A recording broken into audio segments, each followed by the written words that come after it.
All right, call this meeting to order. Would everyone please rise if you're able for the Pledge of Allegiance? I pledge allegiance to the flag of the United States of America and to the republic for which it stands, one nation, under God, indivisible, with liberty and justice for all. All right. Item 104, approval of tonight's agenda. I'd like to make a motion to approve tonight's agenda. Second. I have a motion by Charlotte, seconded by Allison. All those in favor say aye. Aye. Motion carries. Moving on to item 201, approval modification of the minutes from the March 20th Governing Board meeting. So moved. A motion by Charlotte, seconded by Monica. All those in favor say aye. Aye. Motion carries. Now, to what everyone's here for, item 301. Our first presentation tonight is a special recognition of some of Tempe Elementary's most excellent employees. I'd like to turn it over to Mrs. Brittany Franklin, Chief of Staff, Strategic Partnerships, who will present the 2023-2024 Tempe Elementary Excellent Award winners.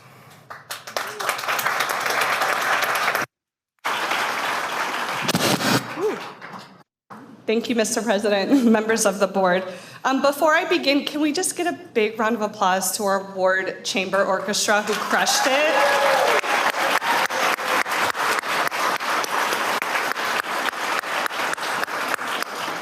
Thank you for that. I'd like to formally welcome you all to our 2023-2024 Tempe Elementary School District Excellence Awards ceremony. It's an honor to share our awards ceremony and our award winners with each of you this evening. To give you a little background of these awards, the Tempe Elementary Excellence Awards allows our district to honor employees that demonstrate excellence in their work.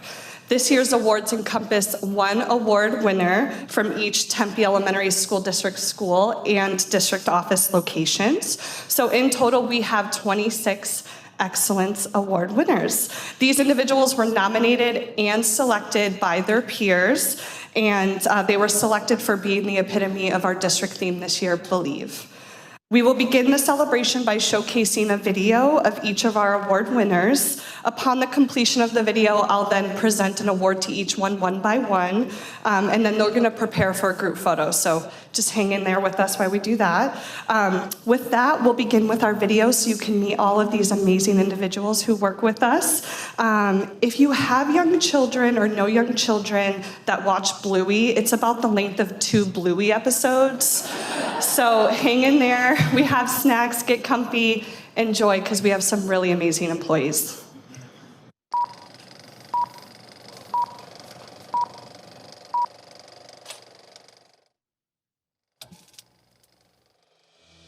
Heather Smalley is a true representative of our district mission and vision.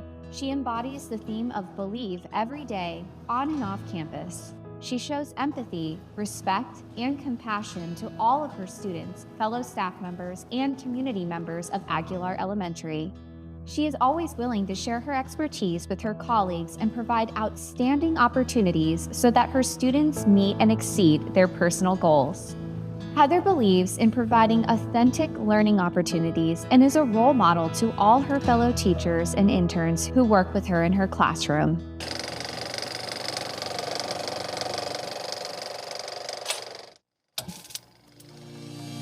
Deanna Krajanke exemplifies this year's theme of Believe by ensuring every child has the resources they need to thrive and fostering a joyful, collaborative school environment every day. She works with the school's PBIS and Behavior Committee to ensure that the staff at Arredondo are proactive with their practices and bridges the gap between staff, families, and the community, weaving a web of support that lifts every student higher. Deanna is viewed by all at the school as a teacher lead who ensures all students are successful academically and socially every day and inspires others at Arredondo to do the same.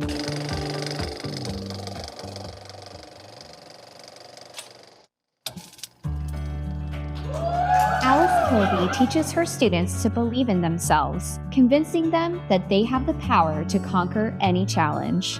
Her classroom is a safe space where self-confidence is the key to success. She consistently goes above and beyond the call of duty, creating an extraordinary learning environment that has had a lasting impact on countless students. She has an innate talent for fostering a love of learning in young minds and making each child feel valued and cherished. Alice's impact extends far beyond the classroom, creating a positive ripple effect that is felt throughout the entire school community.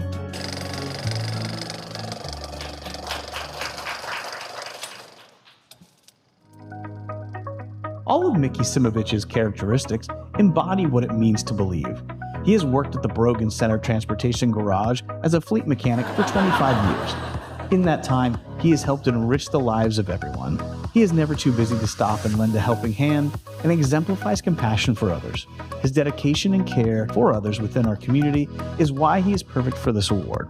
He has a can-do, get-it-done attitude while always having a smile on his face. Mickey is the definition of excellence and is an example for us all.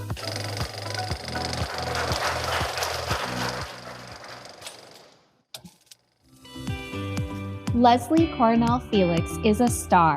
She consistently demonstrates a positive attitude towards others, provides high-quality customer service to district employees and families, and is incredibly kind. She believes that any job can be done and goes out of her way to make sure that both students and staff are taken care of. She works closely with the Native American program to ensure that students who participate in the program have food in their bellies and supplies in their backpacks. Leslie is a light to the building and believes that being kind and respectful can make a work environment the best it can be.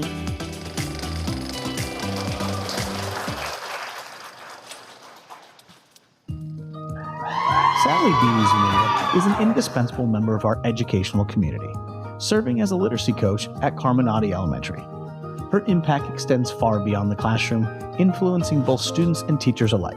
She actively engages in coaching cycles with teachers, providing targeted support and professional development that enriches instructional practices in the classroom. She consistently puts the needs of students and teachers before her own. Sally's selfless dedication is evident in the positive impact that she has on the professional growth of her colleagues and the academic success of her students.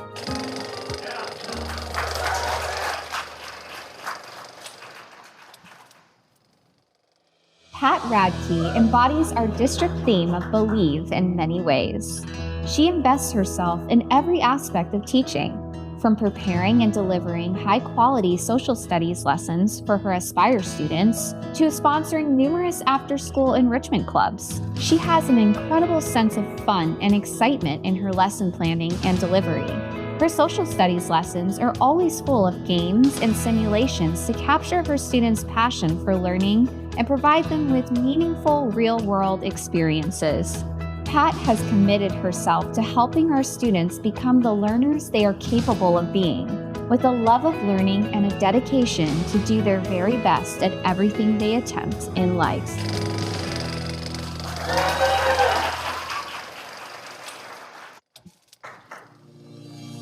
As educators, we are faced with daily uncertainties. Colleen Love has shown unshakable faith and steadfast progress towards the goals of our school and district. She closely observed the systems of Curry Elementary and quickly made improvements and adjustments to ensure safety and structure to the lives of our students.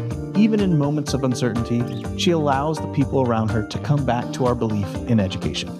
Colleen responds to the needs of our community by putting the work of our staff on display for our families and community to celebrate.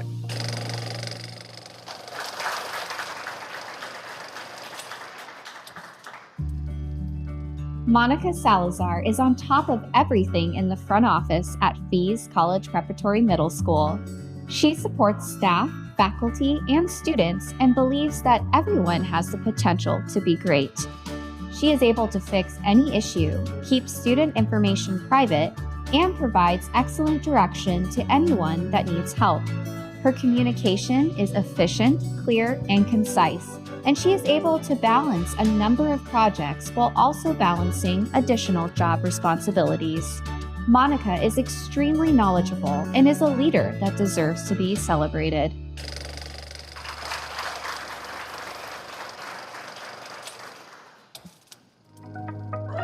Sarah Moe embodies this year's theme of believe and is an ambassador for all students. She has the belief that all children can do whatever they set their minds to, as long as they are given the love and guidance needed to move forward. For much of the first semester, she gave her time and energy to her class while taking care of her ill husband. She would run in before school started on her way to the hospital, always making sure that her students had lesson plans, activities, and the care from substitutes that she knew her students needed. If that isn't excellence, we don't know what is.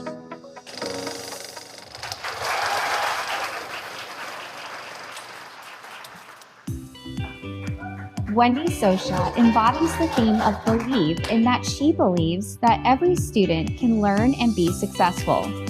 She creates opportunities for students to be their best and believes in building relationships with families to create a strong home and school partnership. She is a true advocate for all students, especially students with disabilities. This year, she organized a week of activities at Fuller called Celebrating Differences, providing disability awareness activities to students. Wendy definitely goes above and beyond and sets the standard for excellence in TD3.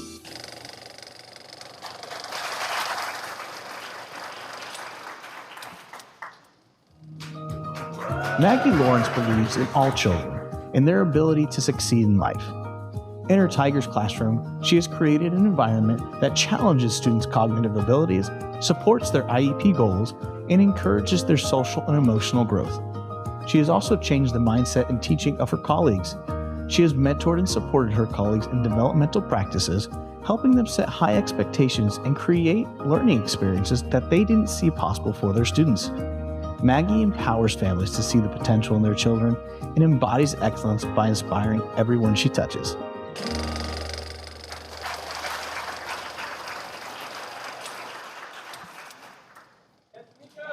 Tamika Granberry truly believes that all students can grow and learn. She believes that students and staff are fully capable of giving it their all, even on their off days. She encourages everyone at Holdeman Elementary to be the best person that they could be. She is an excellent example to staff and proves that being a proactive teacher can build a strong community and encourage students. Tamika is incredibly deserving of this award.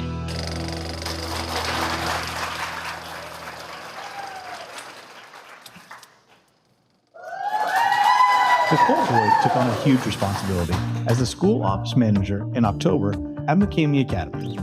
She entered with grace, poise, and dove right into learning all things necessary to run the school effectively and efficiently. She is always smiling and friendly and presents a great first impression for parents who come to our school office. She is a problem solver and is not afraid to propose a solution that she thinks may make a process better. Nicole truly displays excellence in all that she does for each student, each staff member, and each community member at McCamey.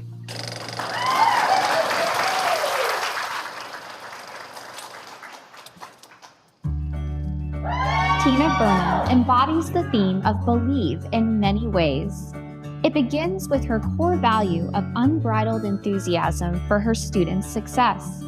She has a great love for teaching, but even more, the individual uniqueness of each child in her care. She approaches her teaching philosophy as a collaboration between herself, her students, and with parents. Because of her drive, the kids sense her sincere intentions and are excited to see her first thing in the morning.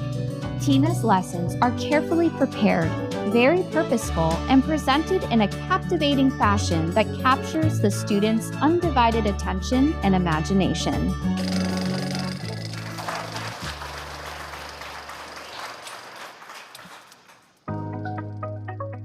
Tony O'Brien is always happy and willing to help anywhere he is needed. His knowledge in IT is invaluable to the Mosley campus. He does his job with compassion and with no complaints. He comes in early and stays late to assist in special activities like sports and student movies. He single-handedly prepares every Chromebook for the students at the start of the school year and continues making sure those computers continue working throughout the semester. Tony has an amazing sense of humor and brightens up everyone's day when he is around. He exudes the character of a deserving Excellence Award recipient.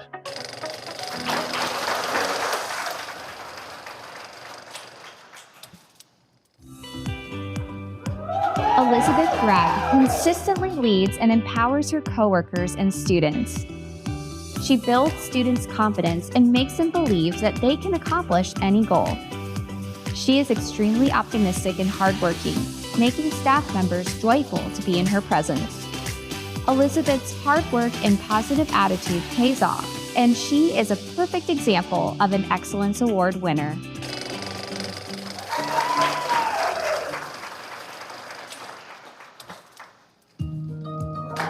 Erin Crawford's everyday actions prove how much she believes in our school, our staff, and our students.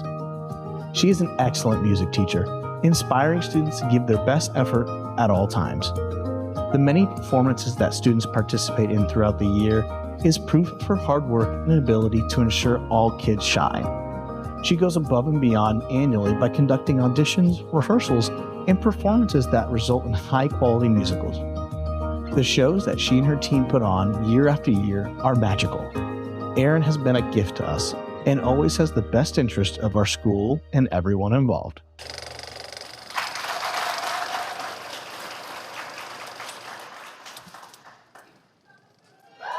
Ben Howard is known for his empathy, patience, and dedication to the well-being of each student. He provides excellence in his approach in working with difficult situations involving students, staff, and parents. He is able to get to the heart of the matter and support all parties in a non-judgmental way. He is a positive mentor to all the students he interacts with, and they all look forward to spending time working with him. The positive impact of Ben's interventions extends beyond the classroom, influencing our overall district culture.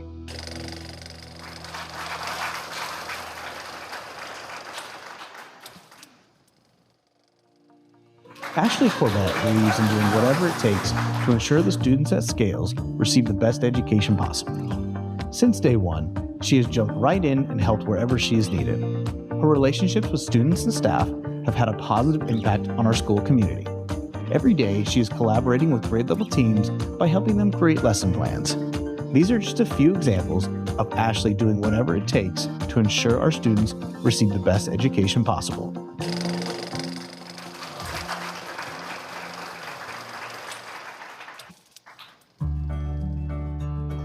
Since arriving on the Shamley campus, Alyssa Abbott has always put her students first and makes sure she is always doing what is best for them to thrive. She believes in each of her students individually and takes the time to know each of them personally, both in and out of school. She holds herself and her first grade students to the highest standards and builds a classroom where her students believe in themselves and each other. Students come into her classroom with smiles on their faces, ready to learn every day. Alyssa truly loves her job, and her students are always at the forefront of everything she does.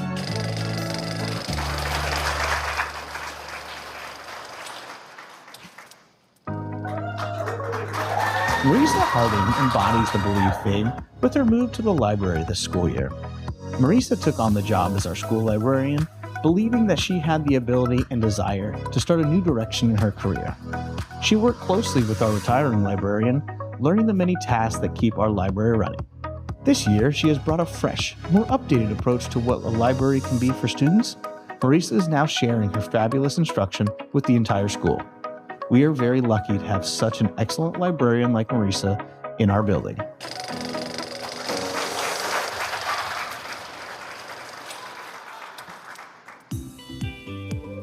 Jewel Valenzuela has always believed that students will learn and rise to our expectations of education when given the tools needed to succeed. Not only is she a wonderful teacher, but she continues to contribute to our community's educational learning beyond the regular school day. She volunteers in community events in Guadalupe and Tempe and continually shares her love of the community through her art. Jewel is a wonderful role model to our students. It is an honor to have her as a teacher.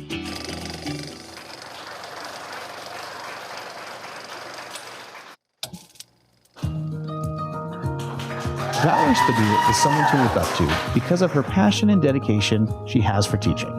She is constantly looking for new ways to improve instruction to ensure students are mastering grade level standards. Her lessons are thoughtfully planned out, allowing for students to engage in relevant and meaningful learning opportunities. Her ability to believe in all students has influenced them to find confidence within themselves and work towards achieving their goals.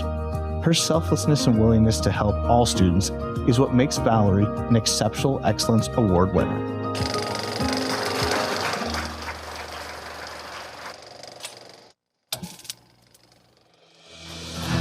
Jody Marquis believes that all students can learn to read. Her strategic vision and innovative approaches have been instrumental in shaping Ward's literacy programs. She demonstrates an unwavering commitment to the professional development of educators. Through her workshops and ongoing support of empowering teachers, she provides the tools and strategies necessary to enhance literacy instruction in classrooms. She creates engaging and inclusive literacy experiences, resulting in increased enthusiasm for reading and improved literacy outcomes.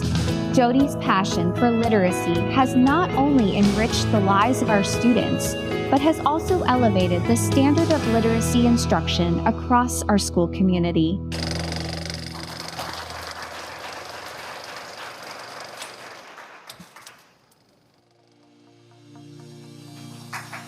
Taylor Palomi is an outstanding teacher and has a unique talent for inspiring her students to believe in themselves and their abilities. She creates a supportive and nurturing learning environment where students feel comfortable taking risks and trying new things. Her positive attitude and enthusiasm are infectious, and her students consistently report feeling more confident and capable after spending time in her classroom. She sees her students' potential and works tirelessly to help them realize it. Taylor was also a big part in helping Wood Elementary achieve an A status, along with being a finalist for the 2024 Nashville Title I Distinguished Award.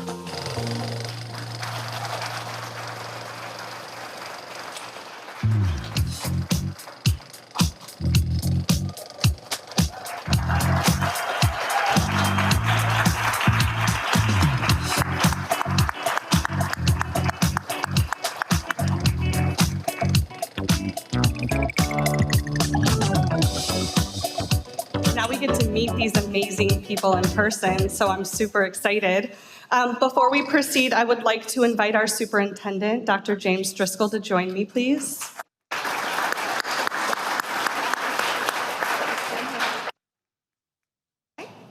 I would also like to invite our Thai Foundation president, Kathy Stevens, to join me at the podium as well. As Kathy walks up, I'll share a little bit about our Thai Foundation. They're a foundation that consists of caring volunteers that collaborate with community groups to foster excellence in our district students, families, and educators. Everything that they do is to support this district and only this district in our community.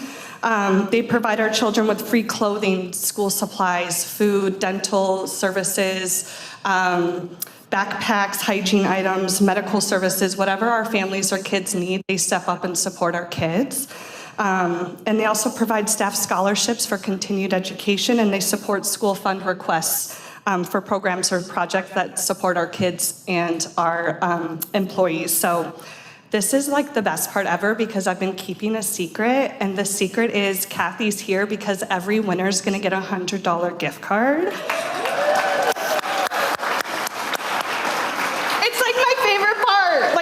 Game show and you all get money. It's so much fun. So I'm going to hand these to you. And we'll start presenting our awards. So we'll begin with Aguilar Elementary, which is Heather Smalley, second grade teacher.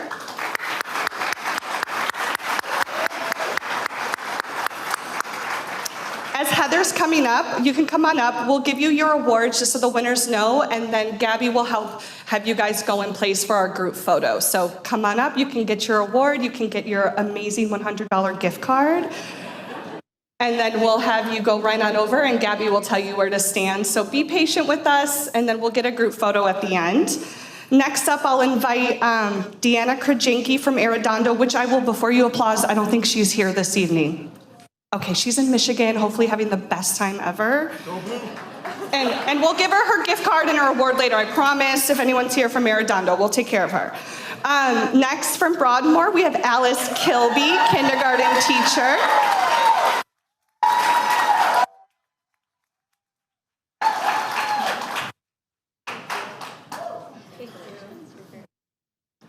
We will now invite from the Brogan Center, Mr. Mickey Simovich.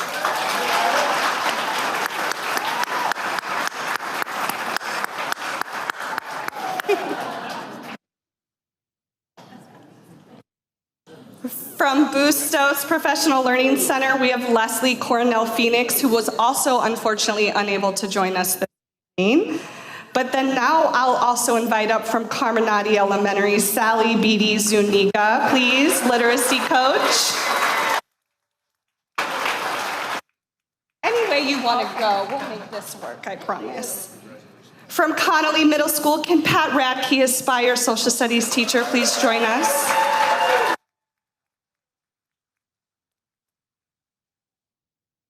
From Curry Elementary School, if their amazing principal, Colleen Love, can please join us.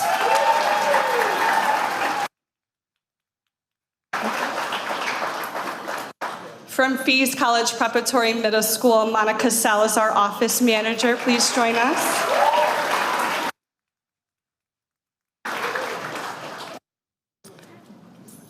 From Frank Elementary, can Sarah Moan, third grade teacher, please join us?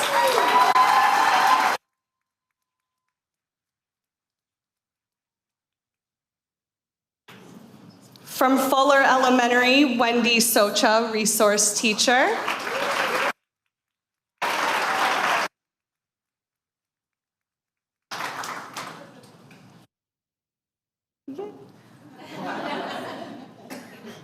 From Getz School, Maggie Lawrence, Tigers teacher.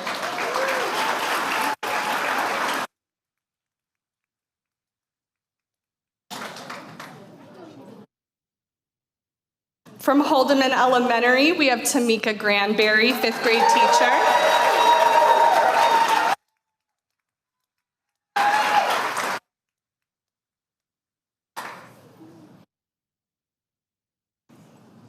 From McCamey Academy of International Studies, Nicole Boyd, office manager.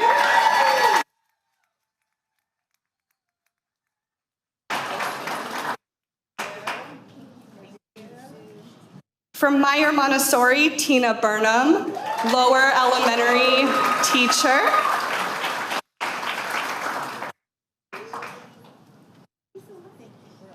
From Mosley Middle School, Tony O'Brien, technology assistant.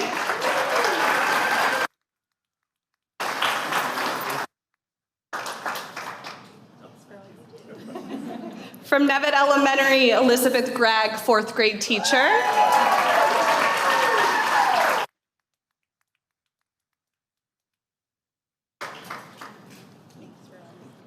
From Rover Elementary, Erin Crawford, general music teacher.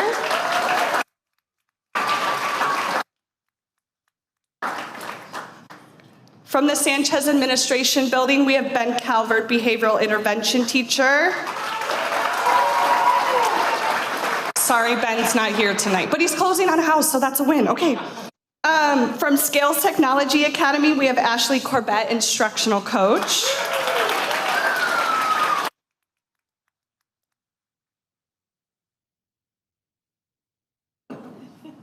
From Shamley School, we have Alyssa Abbott, first grade teacher.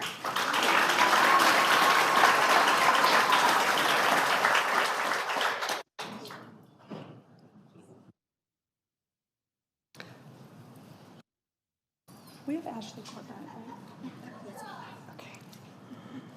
Okay, from Spicali Elementary, we have Marisa Harding, librarian.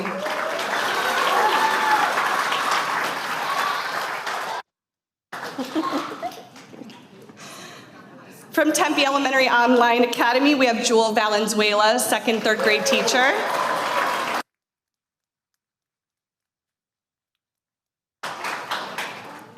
From Thew Elementary, we have Valerie Spadilla, fourth grade teacher.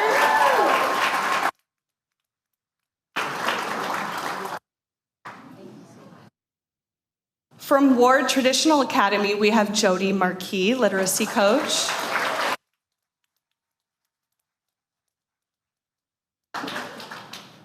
And from Wood Elementary, we have Taylor Palomi, third grade teacher.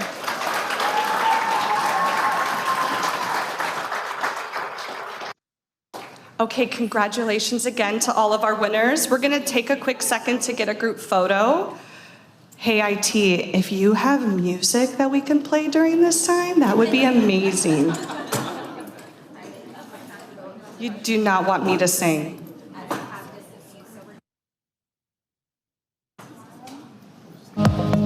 Yes, they're the best. Our IT department's the best.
Real fast, I promise. I'm just gonna have my beauty queen moment really quickly because I have a lot of people to thank, and then the board may say a few words. So one moment. I have a lot of people to thank. I want to thank our winners because you're amazing and I'm grateful for you, and you chose TD3 and we're so happy you're here. And you make TD3 a better place and our community a better place, so thank you for all that you do. I want to thank again our ward orchestra. Their teacher, Susan Dickens, is phenomenal, and so this was very special tonight that they were here. They've never done that before, so we're very grateful. I got to thank my team. I have Gabby Dunton, I have Michael Kandaris, videographer. She is our assistant director, and they helped coordinate this. They were also the voices in the video, so if you need a side gig, they're like amazing. I also have to thank our IT department, Darren Gonzalez. Thanks for your help with supporting today in the photo. We have Ben Teo, James Soto, Kendrick Nord. They're the ones that are making all the magic happen on the screens for me, and I can't do this without them. I also have to thank our board. You're so supportive of this event and our employees, and we can't do what we do without you, so thank you for your support. And that goes to same with our superintendent, Dr. Driscoll. Thank you, thank you, thank you. We are the #1 elementary district in Arizona, ranking Arizona, and it's a lot because of our superintendent and our board, so if you didn't know, go check out our social and like it and share it because we're great. Okay. Before we go, our board may say a few words. After they say a few words, you're free to go take snacks. We have water, we have cookies, salami, crackers, cheese. Take it all, please. But we'll see if they have a few words, and then you're welcome to stay, but you're also welcome to go to school night. And I thank you, thank you, thank you. Appreciate you all being here.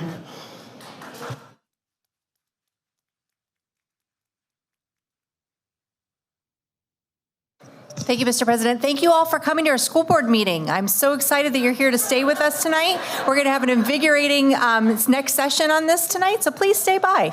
But I just wanted to thank you all seriously. We were just named the #1 district, and it's because of you. It's not because of anything but you and all of you. There's a lot of people in this room who contribute to the everyday success, not just those that were winners, and the winners are winners because you have them supporting you too. So thank you all for all that you do. Thank you for taking care of our children. Congratulations to you, and stick around for some more invigorating conversation.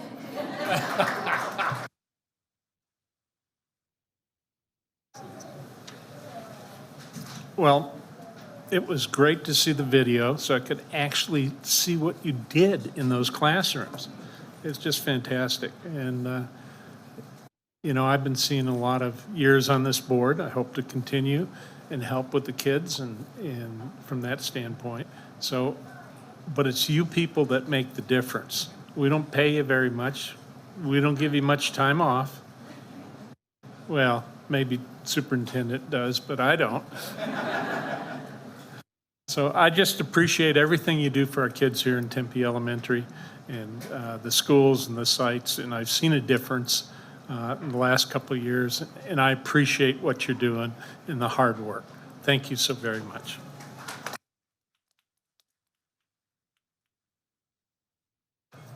I just want to say thank you and congratulations. I'll be brief because I know you want to go home and celebrate, and I hope you do because you deserve it. You're so lucky to have each and every one of you, and I'm just grateful. There's no words that can express our gratitude, so thank you.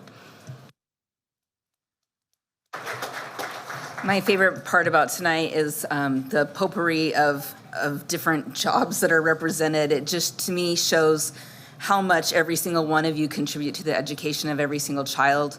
We cannot operate without any of you and every one of you, and all of you are so valuable. The ones that were award winners, the ones that nominated, and everybody in between. It takes the entire group of all adults to help all of our children progress as they should, and I so thank you for doing what you do on an everyday basis, every minute. Sometimes it takes every minute to make the choice to help a kid. You know, we all have those days, but you guys do it every single day. And thank you for making Tempe Elementary such a wonderful district to be in and to have a child in and to be a community member of, and especially making our jobs easy because you guys do such a fabulous job. Thank you.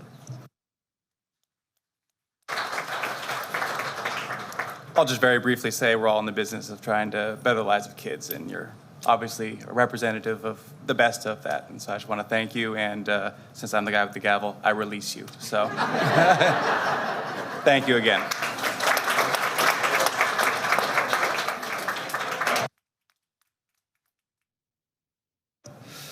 All right.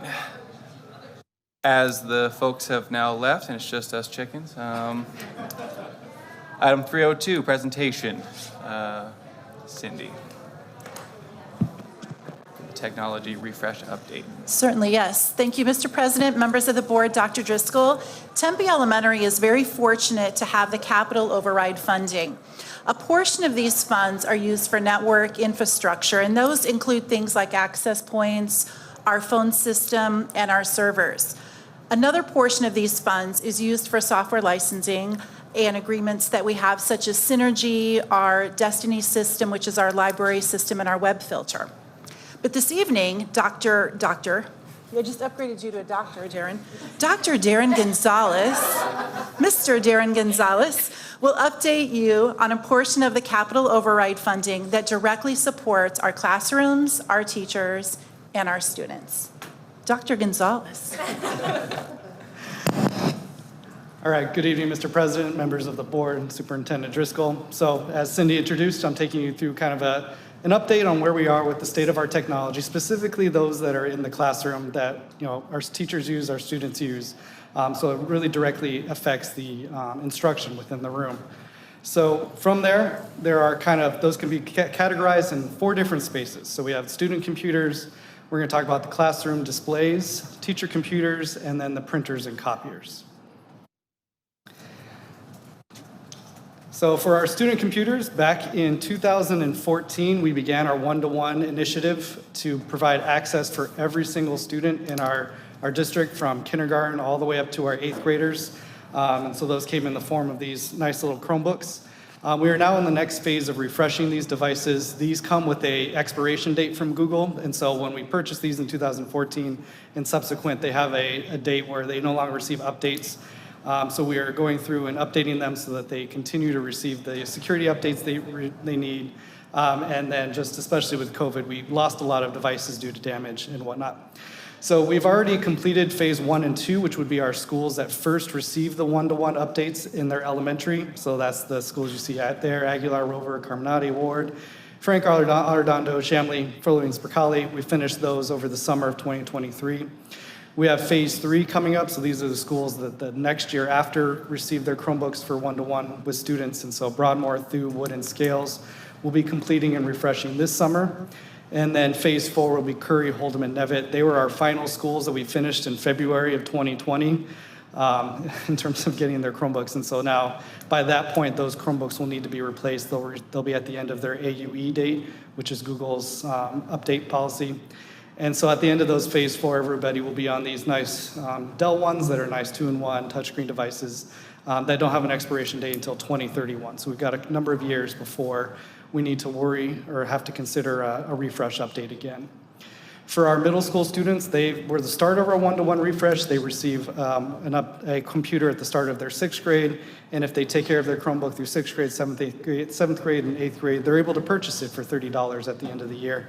We are still continuing that this year. We're actually gearing up for this year's sale, but you still can't find a $30 computer in any place that's in the condition that our students have left it. And all of our devices continue to be able to be managed so that they comply with our safety and security protocols, because that being the utmost important part. Next up is our classroom displays. So our classroom displays are going to kind of have had a progression over the years. Through the 1950s up into the late 90s, we had the overhead transparency displays to really show your lessons, your teachings from there. Into the early 2000s, we had projectors and smart boards.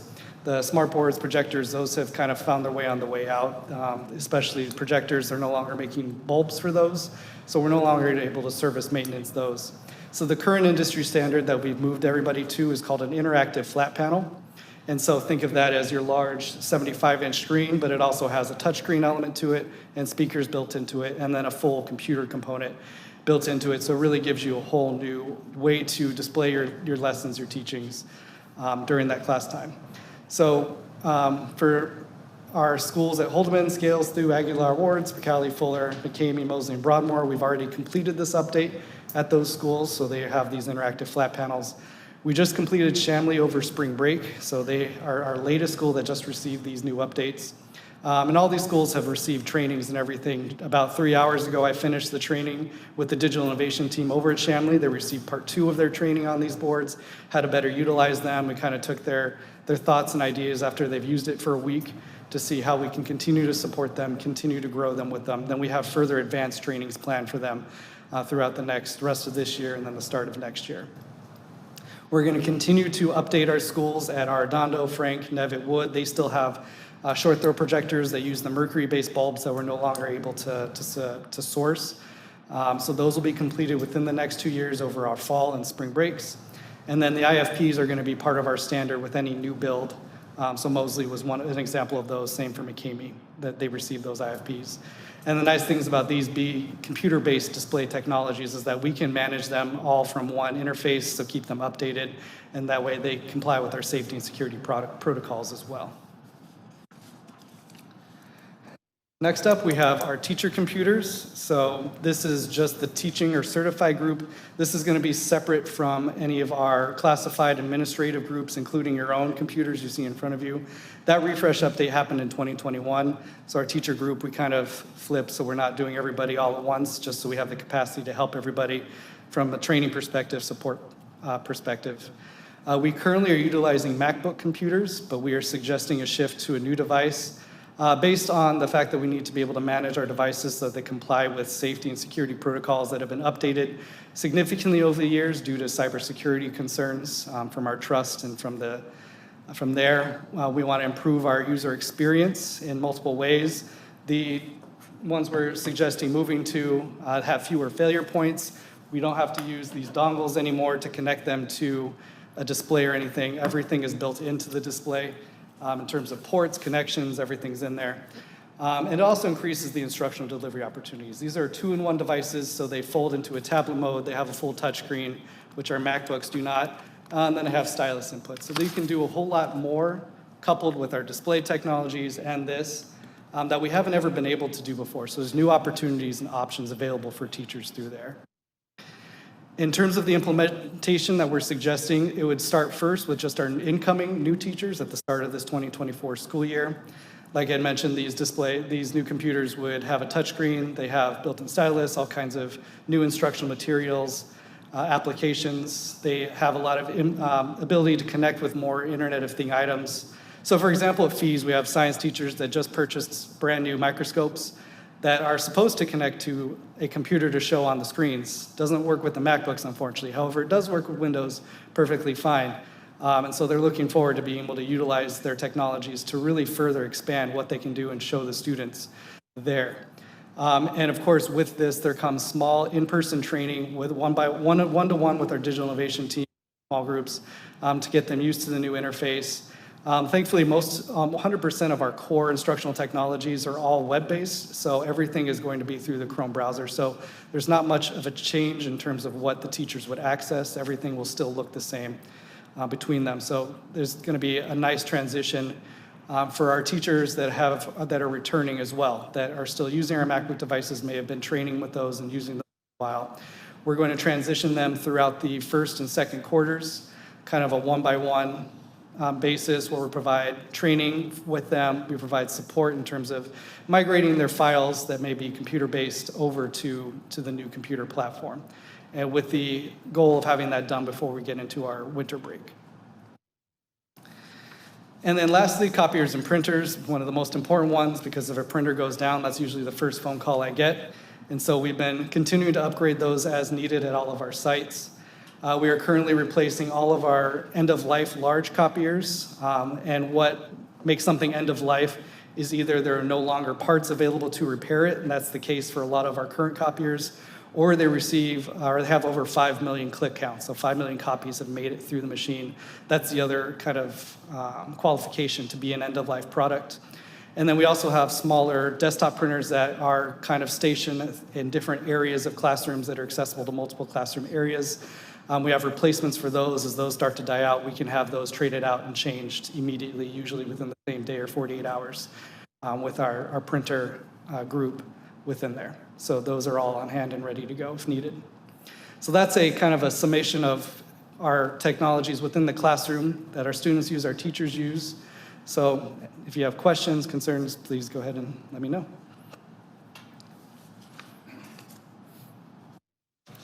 Allison. Thank you, Mr. President. Darren, first, I'd like to thank you and your team for doing a phenomenal job when I tour the schools and I see the technology that we now have in the classrooms, and then the classrooms that don't have it. I mean, it's a big difference what you guys are offering with this new stuff. So thanks for doing your homework. Thanks for picking some awesome things for us. I had a conversation with someone in the community this week who was concerned about passing overrides and bonds.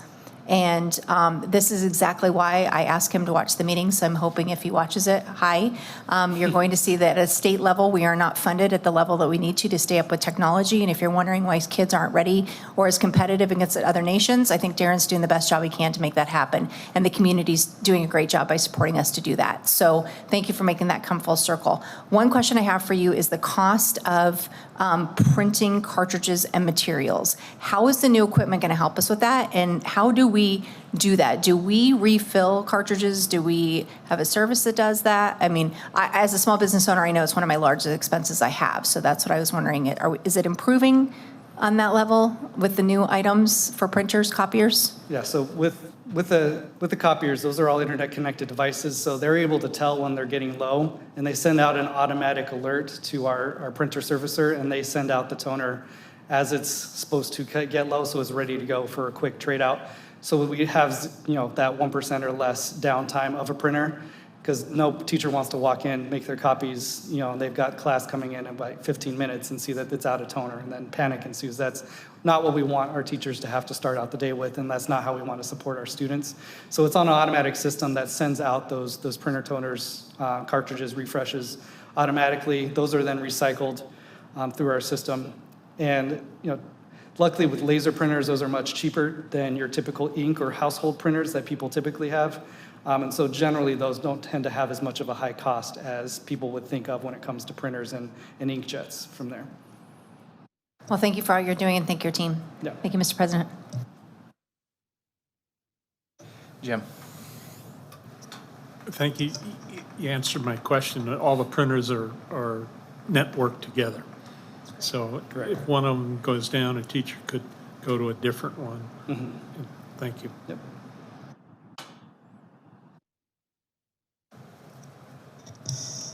Thank you, Dr. Gonzalez. That was a great presentation. I feel very, I don't want to say old, but the fact that projectors are outdated and smart boards, it's blowing my mind. But thank you for thinking, forward, being innovative, ensuring that you're making decisions that are, for best practices for students and teachers, and economic, and just trying to put all that effort in. So I appreciate the work that you guys and everyone in the district really thinks very thoroughly about these decisions. And we're making plans for the next 7 years, right? That's incredible. Thank you for that.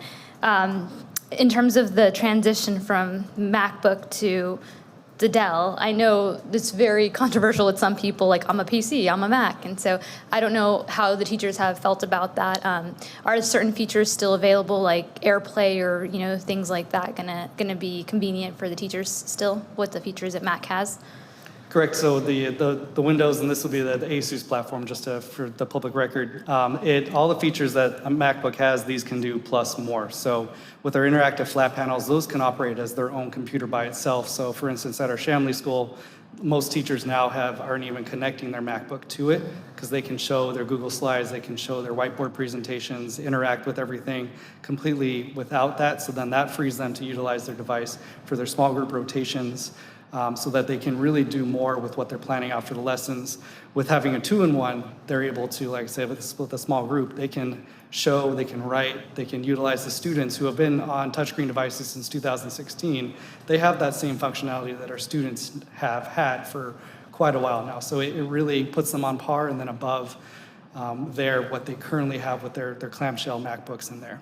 That's where also the training and support comes in as well. There is some visual differences moving from the Mac to the PC, but with the PC, we're going to have Windows 11, which puts even the taskbar tray, all of their apps right in the bottom middle, just like it is on their MacBooks.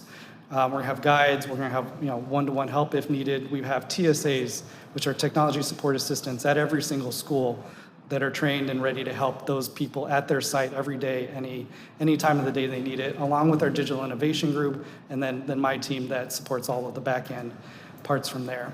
But as I had mentioned before, 100% of our core instructional delivery components are all web-based. So there's not going to be much of a difference from opening Chrome on a MacBook from opening Chrome on a Windows computer. Thank you. And how does that help with our cybersecurity as well?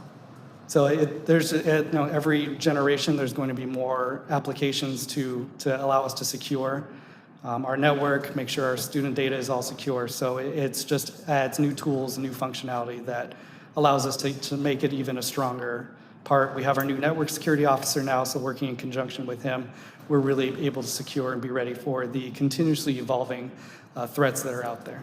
Thank you. Thank you, Darren. I really appreciate it. I can hear everybody's background speaking up here. Small business, we have networking concerns.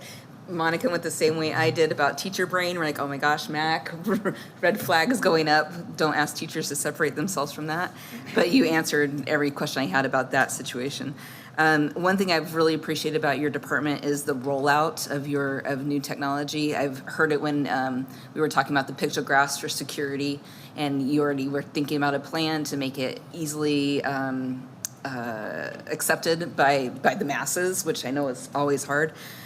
So I appreciate that you're already thinking about how to sell it essentially to the staff and say that this is what we need to do and this is why we need to do it. I had a couple of questions about like the lifespan of smart boards. I know that we're going away, it's not the Epson boards, right? We're moving towards like, Yeah, the Epsons would be the short, they're maybe referring to short throw projectors. Right. The smart boards, we currently have the 600 series. Those were first introduced to the public in 2006, 1 year before the first iPhone came out. So that just gives you an idea of how technology has changed since that first introduction. In 2019, Smart discontinued all support for these smartboard series that we had. So they effectively became screens, projector screens. And so we lost a lot of that functionality for a teacher to be able to go up and display their whiteboards, manipulate, show their lessons, move from slide to slide. A lot of that was lost, and so with the interactive flat panel updates, we're bringing that functionality back, and even more so bringing in new functionality that was never available, because now again, a teacher is untethered, they don't need to utilize a dock camp, they can just put everything up on the display, manipulate it right over it. And again, they can now move about the classroom. They've got a touchscreen device. It has a world-facing camera, so they can take video, pictures of what they're doing. They can capture right then and there what they need to utilize. So it's new instructional delivery methods that we just, again, have never had available to us prior. and what's the lifespan we can expect for these? So on these, we are now able to replace them over 5 years with an accidental damage protection program. So right now we have different people on all kinds of different devices depending on if they're a contractor, a long-term teacher. If a teacher breaks their MacBook, we unfortunately don't have an immediate replacement for those now because Macs are no longer able to be serviced. We can't change screens out in them. We can't change hard drives, can't change batteries like we were able to in previous generations of Macs. We no longer have these with the M1 generations. So with these, we're able to get immediate repair and immediate replacement in 72 hours or less of that occurrence happening. Usually be the same day in terms of teacher drops their MacBook. I had a teacher have a bookcase that they were moving when they were returning back from spring break fall on their MacBook. So we would be able to replace that MacBook in those kind of scenarios pretty quickly. Same with Starbucks, that tends to be our biggest thing that destroys our MacBooks due to I just want to say electronics. that the only thing I had to fix on my transparencies was to reprint a new one. So it was really quick turnaround on transparencies. I also wanted to know about AI connection to the new flat screens. So with the Windows 11 devices, those come in with Copilot built into those devices. So teachers can use AI as a kind of a pilot program as we start to utilize that within our instructional to generate images, to make something their own. Our curriculum director, Chief Katie Moe, is really working with the team to really make sure that as we implement that, we're making sure that it makes sense how we're utilizing it and it's going to impact instruction in a positive way and really free up teachers' time to develop things and work with the students one-on-one instead of worrying about analyzing data or developing materials from there. Perfect. So there is a plan for the AI. Excellent. Thank you so very much. I don't have any questions. I just wanted to thank you for the presentation, the detail, and the clarity that came with it. So thank you. Absolutely. Thank you.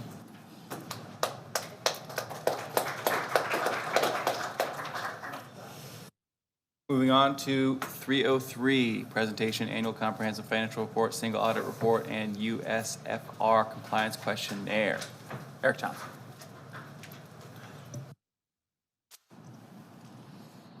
All right, thank you, President Miller, members of the board, Dr. Driscoll, actually a doctor. Thank you for having me tonight. So this is the required audit report. So maybe 2 or 3 years ago, the legislature passed a bill requiring audits to be presented to the board, and then the boards have to not really approve the audits, because the audits are what the audits are. It's just really accepting the audits and acknowledging receipt of them. So that is what I am here to do today, talk to you about them. So it's an annual thing. Every year we have the audits. So our audit firm this year was Clifton Larson Allen. Like I said, it is required by law. This is actually one of the only things that is a funded mandate. There's actually, in the funding formula, we actually do get funding for the cost of the audit. Usually it's the unfunded mandates, but we do get paid for this one. So it's really in three parts. There's the financial statement audit, there's the single audit, that is the audit of federal programs, and then the USFR compliance questionnaire, and that covers a lot of questions, and they are yes and no. There's not gray area on those. So it's either a yes or no. It's not a mostly. It's pretty black and white. So for the financial statement side, the annual comprehensive financial report, we have an unmodified opinion. That's what we want. That's no findings on that one. What they do on that is look at the internal controls, make sure that we have proper internal controls so they can rely on those, because an audit is really just sampling of the transactions. They're not looking at every little thing. They're going to look at the larger material transactions, and they're going to look at what we can do. Is that allowed? If we are wasting money in an allowable way, they don't really make a judgment call on that. So it's not a performance audit. It's basically making sure that we're recording the expenses the correct way, in the correct year, in the correct fund, those kind of things. But again, not a performance audit. They're not saying, oh, you're the best functioning school district. They're just saying, yes, you're allowed to do that. So on the financial statement audit, no findings. Everything was clean and good. The single audit, that is the federal programs. So we had a little bit different this year. Usually the programs changed. If you audit a major program one year, you don't have to audit it the next year. You'll pick different ones. So the ones that we had this year were the child nutrition cluster, ESSER, so that's a large expense, and then the special education side, so IDEA, there's the preschool special education one as well, and they're all grouped together into one cluster. So there could be multiple grants in that single cluster. So $22 million in federal expenditures in the year. Those programs covered most of it, about $17 million. And so they dig into a lot of the internal controls on that as well. And then the allowability, the programmatic aspect of it. No findings on those, so that was all clean as well. So that is what we want. And then the USFR compliance questionnaire, a lot of different sections, 164 questions. I went through the other day and counted it. It was a good bit of time. But and so I want to emphasize on that, not all findings are created equal on that. You could have one finding and it's a really bad finding, or you could have 15 findings and they're all minor ones. So it's not the same. And again, they're yes, no's on there. So we had 8 overall. My previous job before I came here was an auditor, so I've done lots of USFR compliance questionnaires, and the largest area where findings is in the attendance side.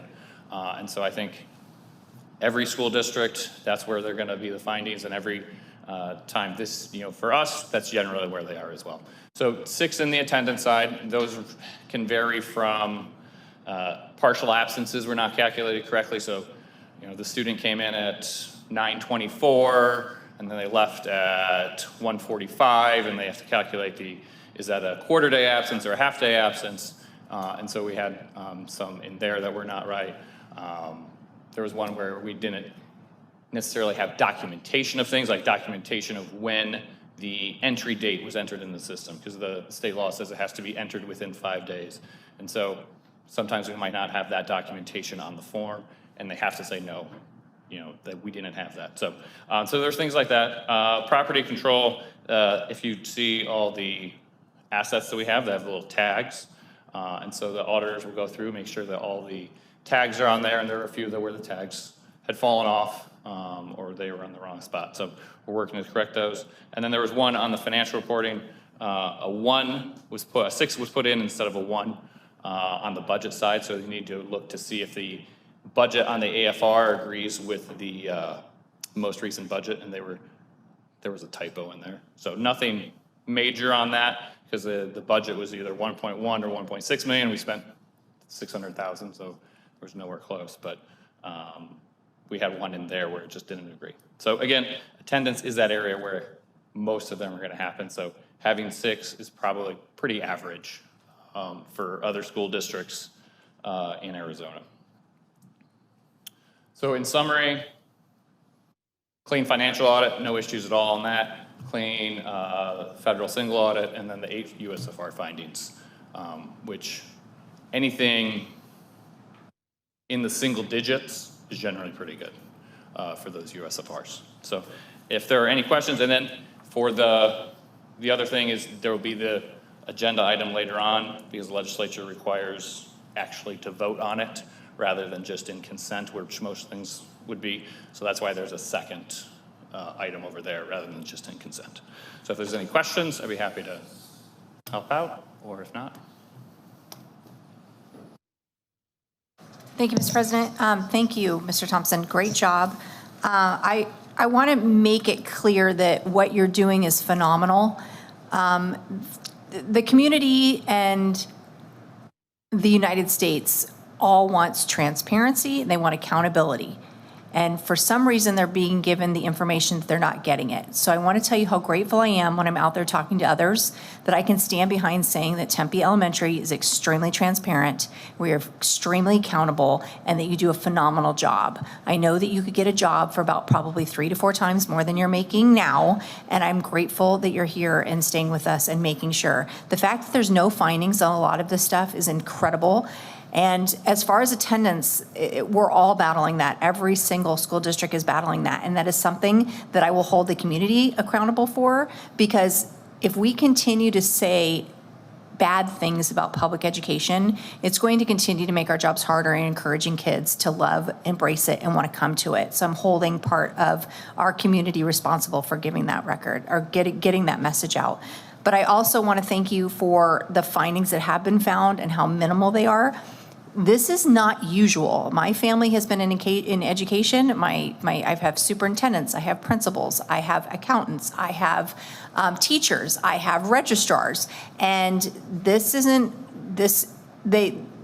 good. This is really, really good. So I want to be on record for the 9 people that are watching our YouTube channel tonight that Tempe Elementary is being accountable with their money. We know where it's going. And there was over 30 pages of questions, and I read through every single one of those questions. And if people think that there's any other educational organization in the state of Arizona that's held to this accountability besides public schools and besides Tempe Elementary, they're kidding themselves. So it's very important for everybody to understand that we and our superintendent and our principals and our staff are doing an incredible job, and that I can stand behind you 100% and say that our public education system and Tempe Elementary is holding themselves accountable for every dollar that we give, and that if they have any questions, we would be able to answer it so quickly on where that money went and what it's being spent for. So thank you very much. It's a big deal to me. Thank you. Thank you. Jim?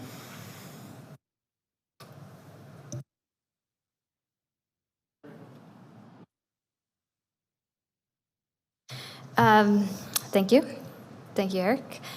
Brittany, I was wondering if we could add an Excellence in Accounting Auditing Award here for some of our schools, and for Eric, of course.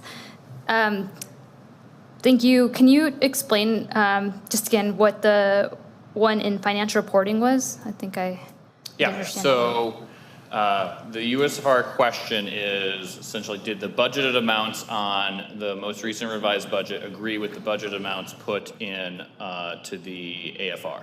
And so when you look at that budget page, I know exactly what happened. So the fund above was 1.6 million. And then the E-rate fund should have been 1.1 million. That was what was on the budget. The AFR had 1.6 million on the fund above, and then on the E-rate fund, it was 1.6 million as well. So it was, that line was put in there and the line below it as well. And so that was the difference. And so the auditors have to go in and make sure that the budget amount on the most recent budget, so it would have been the one that was approved in May, that amount agrees to what was on the AFR. And so that was where, like, as soon as I looked at it, I'm like, okay, I see it, the line above is 1.6 and this should be 1.1 and it was 1.6 as well. So that was the issue with that one. Thank you.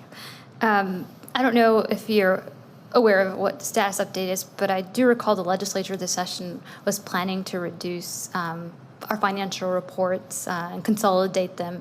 I'm not in favor of it personally because I think, as Ms. Ewers pointed out, transparency is great, but do you know how the status of that is? Did that pass or? I've not heard anything passing on that one. Okay. Okay, well, thank you. Thank you for continuing to keep us updated on this and the presentation. Thank you, Mr. President. Just for those watching at home on the USFR compliance questionnaire on page 25, it was item 1 on the budget issue. And Okay. Yeah. you explained it quite well, so thank you. It was a data entry problem. Was it on our end or the auditor's end? Oh, it would have been our end. It was mine. Okay, thank you. Then on page 27 and through 30, it's all about the attendance. And, this seems to be an issue that's always there because we're asking our teachers and our office people to do so many different things, and we want that kid in the seats. And so we may not report it as quickly or as precisely as desired. And so, but it is an issue. And I don't know if there's something that could be done with AI when the student comes in late or goes home early and just push the button and we're done. I mean, that's just my thoughts on it, but it's awful lot of energy and time that's spent on this. And It I don't is, know. it is, yeah. So- We can look into that. okay, thank you. Thank you, Mr. President. I feel like there should be a group therapy session for everybody in school finance. Had a little bit of dose of it over the last year between budget codes and journal entries and all of that because errors happen, as we all know. And, that's just part of the human experience. But I wanted to speak to what Jim was touching on with the attendance. This is something that regularly pops up. I've said before that, the classified staff that are managing this very important aspect of our reporting often are some of the lowest paid in the district, and we have a lot of turnover in that staff. And I look at it and I think, there's shame on us if we ever point fingers that direction because there's so much required of that front office staff. It's not just their responsibility, as you guys know, to do attendance. They're managing bloody noses and parents and phone calls and, what the principal needs and everything else in between. And I think Jim's on the nose with us having like some clock-in system, like swipe your ID badge or something like that and minimize that laborious task for the front office staff, that somehow maybe we can rectify that for them and take that off of their plate so it's not, calculating the 45-minute difference between whether it's a half day or a full day, right? And so I just think that we could do something to make it easier for our staffs to calculate it. But thank you overall for the great audit, and I appreciate all your attention to detail. Thank you. I have no questions, just further thanks for the All right. presentation. Thank you very much.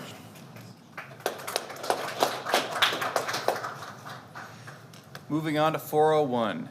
Do I have a motion to approve tonight's consent agenda? Motion to approve the consent agenda. A motion by Charlotte, seconded by Monica. All those in favor say aye. Aye. Motion carries. Mr. McGee.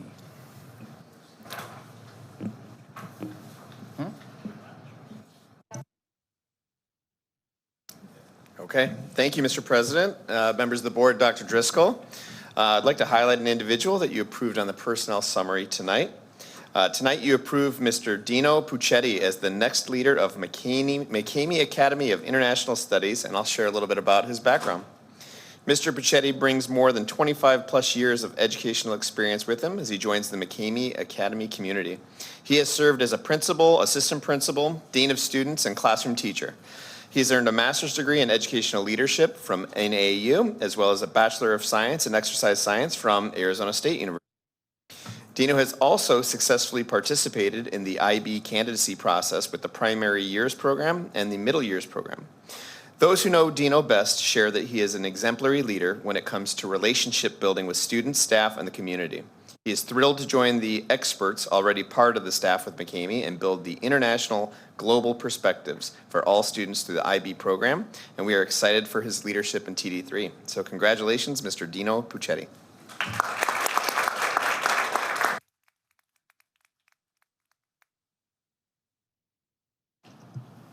Mr. President, members of the board, Superintendent Driscoll, I'm extremely honored to be before you today.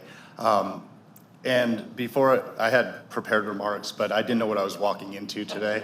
And it was just an exemplary showing of what Tempe Elementary School District is about, and I'm really excited to be a part of it. And everyone that's come up to me and meet me today has been so kind and so welcoming. I'm just really excited to get started at McCamey and lead and serve the community, the students, and the staff, and then just champion IB and get out there and let them know that we're out there and we're that shining star for Tempe Elementary. I have two daughters. I brought my oldest, Kaylee, who's a 7th grader, and my youngest has volleyball practice today, so I think she lost on the deal today. But I am extremely grateful for the opportunity. I just want to say thank you.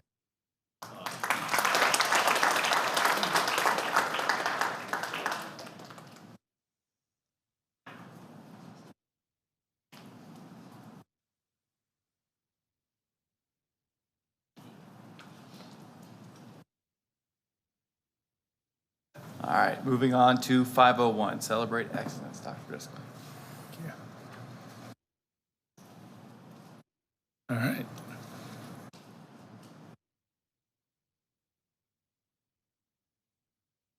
Thank you, sir. Good evening, Mr. President, members of the board. Tonight I have a few items to celebrate. Last week, Concord Construction and our Spercali community celebrated the addition of a new playground equipment for Spercali Pupil students. Concord Construction, Play It Safe Playgrounds, and Golden Canyon Concrete partnered to not only provide a new playground swing and sensory boards for our students, but they also have built a sidewalk leading to the new equipment, providing our students easier access to outdoor play. I would like to say a special thank you to our very own Michelle Grimaldi, Director of Wraparound Services, and Jen Reese from Concord Construction for their generosity and commitment to our school communities. We are thrilled to see our pupil students have the opportunity to participate in outdoor learning and play with the addition of this new equipment. I think we have a Spercali theme, Celebrate Excellence this week. Congratulations to Aaron Cinema, school counselor at Spercali Elementary School, for joining the Arizona School Counselors Association Board of Directors. The Arizona School Counselors Association promotes and supports school counselors through providing resources and professional networking opportunities. Erin also currently serves as the counselor chair at TD3, where she plays a key leadership role in supporting our school counselors. In this capacity, she assists with the training of new counselors, coordinates professional development opportunities, and provides valuable guidance to counselors on a day-to-day basis. Thank you, Erin, for your commitment to school counselors.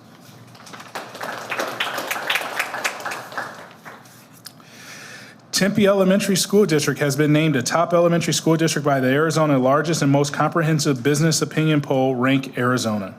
Tempe Elementary was also voted in the top 7 winners in the best places to work category. Rank Arizona is a top source for Arizona residents, providing them with information regarding leading industries in their community. The print and online publication honors organizations that have exceeded the expectations of community members, and the rankings are earned solely on the voted opinions of the general public. We consider it an incredible honor to be named the #1 elementary school district in Arizona.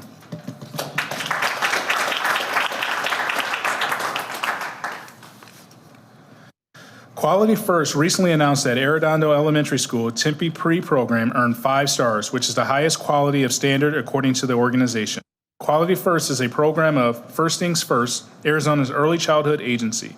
Star ratings are based on what research shows are the key components of quality early care and education, including health and safety practices, skilled teachers, comprehensive learning environments, and opportunities for active play and hands-on exploration.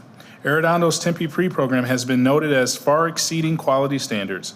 Congratulations to Arredondo, and thank you for providing excellent learning experiences to our students.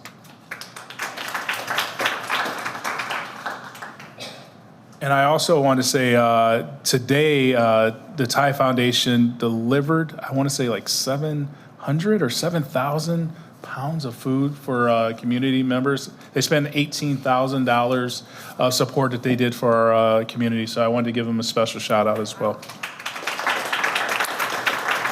And that concludes my Celebrate Excellence for this week.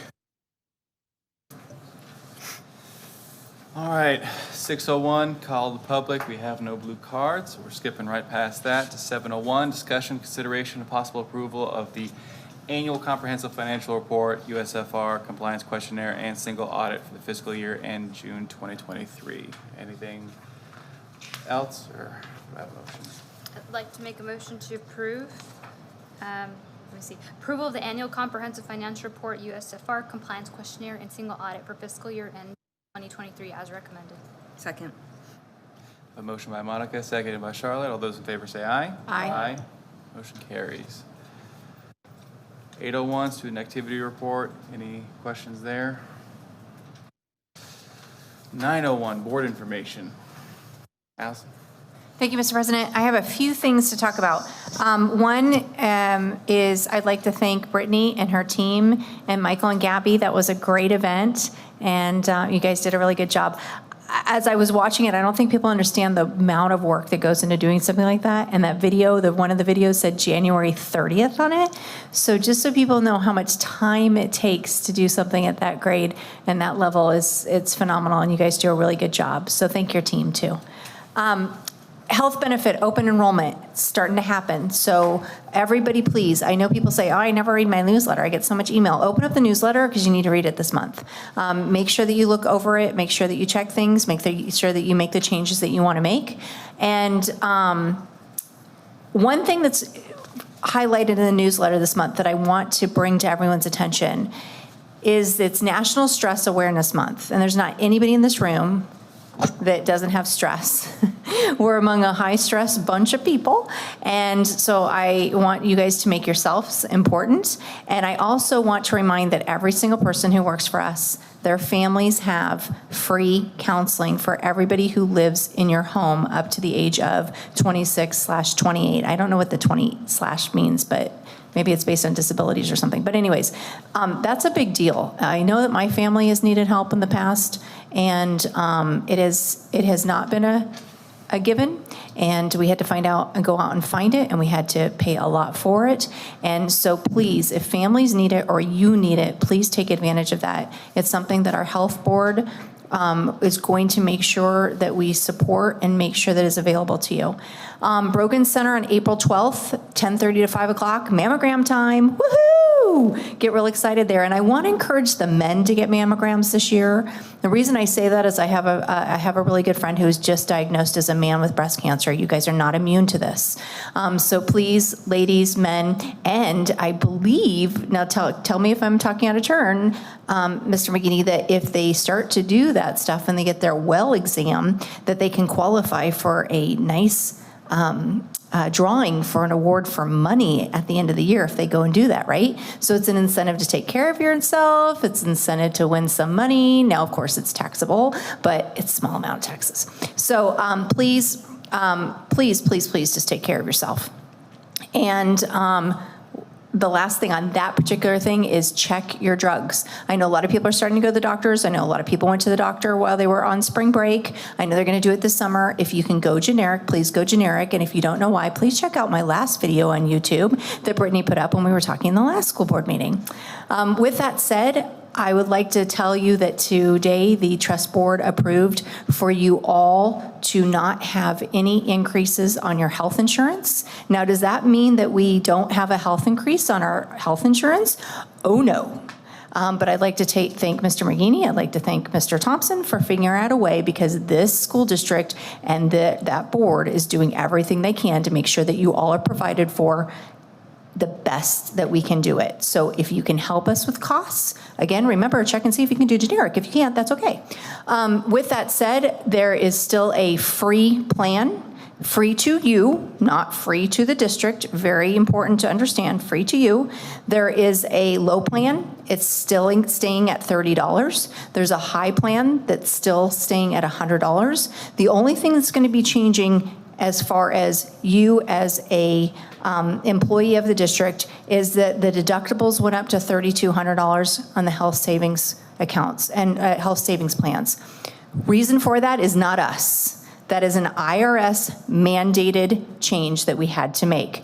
So we have the lowest deductible that we can legally have, and we're trying to take care of you the best that we can. So if anybody's out there saying, oh my God, they increased my health insurance again and my deductible, we did not want to do that. But you can definitely go to your federal government representatives and talk to them about it. But we were trying to stay as low as we could and taking care of you with the best quality healthcare that we can give you. And it's very unique, the healthcare system that we have here at Tempe Elementary. So I'm hoping that that you take your time to really look over the benefits that you have and make the changes during open enrollment so it's not too late. And that's it, I promise. Thank you. Thank you, Mr. President. I just wanted to say last week during spring break, my nephew and his wife, Jess is a special education teacher in the Los Angeles School District. And she has about 6 or 7 kids from kindergarten up to about 6th grade. And she has to have 2 aides, and it's a real challenge. So we also saw several thousand people on spring break at Grand Canyon. So from that standpoint. And then finally, Ms. Trejo and I received a text from Teresa Devine, and Teresa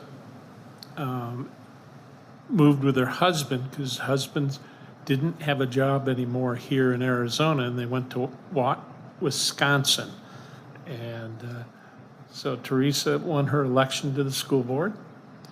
Her son is on the local alderman, and her husband has been elected a county commissioner or county supervisor. So maybe the training that happened here makes a difference. So I appreciate everything that's been done. Thank you, Mr. President. Thank you, Mr. President. Thank you again to all the staff and Brittany who made today possible for celebrating our staff. It's much appreciated, and I know that they appreciate too. So thank you guys. And I want to thank Ms. Yours who gave me a call this weekend helping a student out with their FAFSA, their federal application for student aid. And so just a reminder to parents who have graduating seniors, complete your FAFSA. And there's lots of resources if you are having any issues. So please remember to do that. And thank you. I didn't realize until you just said that. Thank you for serving on the benefits committee, Mr. McGinney and Eric, on helping figuring out a way to help, absorb some of those costs for our staff. So I appreciate that. I know that's probably very difficult to figure that out. So thank you guys. And then one thing some of you may have seen on the media and that just happened, a few days ago about the possible cuts looming in title funding. That'd be great. I know we don't know the number. Nobody seems to know what that actually looks like for our schools, but if there's a way that when we do find out, if we can, as soon as possible, have an opportunity to share and discuss that maybe in a study session or in the next meeting, if possible. I know we don't know, but whatever we do know and possible implications of what that could look like, I think would be very helpful for the community. Thank you.